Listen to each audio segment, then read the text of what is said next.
ኤሌክትሪክን ለተለያየ ደንበኞች የማዳረስ ስራ ነው የሚሰራው።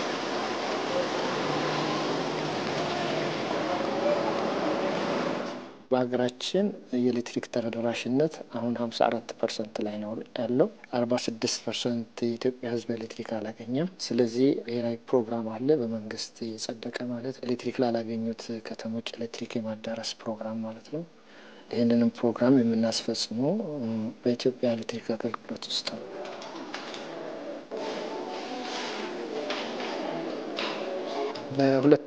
በ2016 ብዙ ስራዎችን አከናውነናል። አንደኛ የኃይል አስተማማኝነትን ለማሻሻል የመልሶ ግንባታና የኃይል ማሻሻያ ፕሮጀክቶች አሉን። በአሁኑ ሰዓት እየተከናወኑ ያሉት ፕሮጀክቶች ወደ 16 የሚሆኑ አሉ። ስራዎችን ስናከናውን ነበረ። ከነዚህ ውስጥ 6ቱ ከተሞች ወደ መጠናቀቅ አካባቢ ደርሷል። አሁን በመጀመሪያ 2017 ሩብ ዓመት ላይ የምናጠናቀቃቸው ናቸው። አላተረስልኝ አለማኝ ነው ማቆምዳ የት አካባቢ ነው?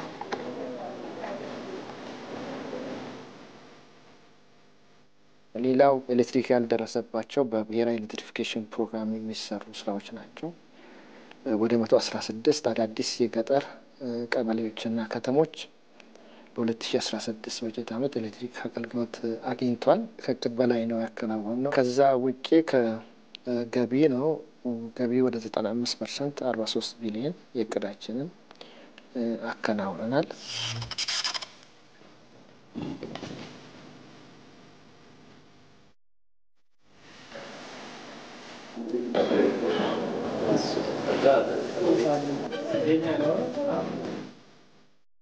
የኤሌክትሪክ አስተማማኝነትን ለማሻሻል የሪሃቢሊቴሽን ስራ የሚሰራባቸው ከተሞች አሉ፣ ይቀጥላሉ ማለት ነው። ወደ 16 ቀደም ሲል የነበሩት ናቸው።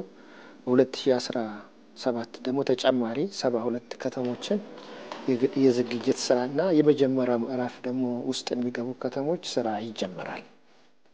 በአዲስ አበባ የኦፕሬሽን ስራውን የስካዳ ኦቶሜሽን ስራ ፕሮጀክቱን አጠናቀን በዚህ በጀት ዓመት ወደ ስራ እናስገባለን ብለን አቅደናል።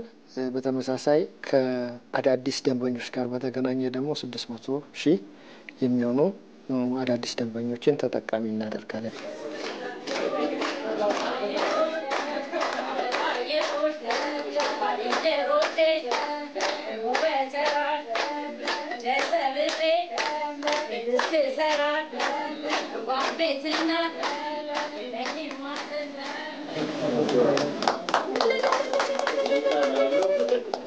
ለክቡራን ደንበኞቻችን እንዲሁም ደግሞ ለተቋማችን ስራ አመራር ቦርድ አባላት፣ ለተቋማችን የማኔጅመንት አባላት እንዲሁም ሰራተኞች፣ ለመላው የኢትዮጵያ ሕዝብ በሙሉ እንኳን ለ2017 ዓመተ ምህረት በሰላም አደረሳችሁ።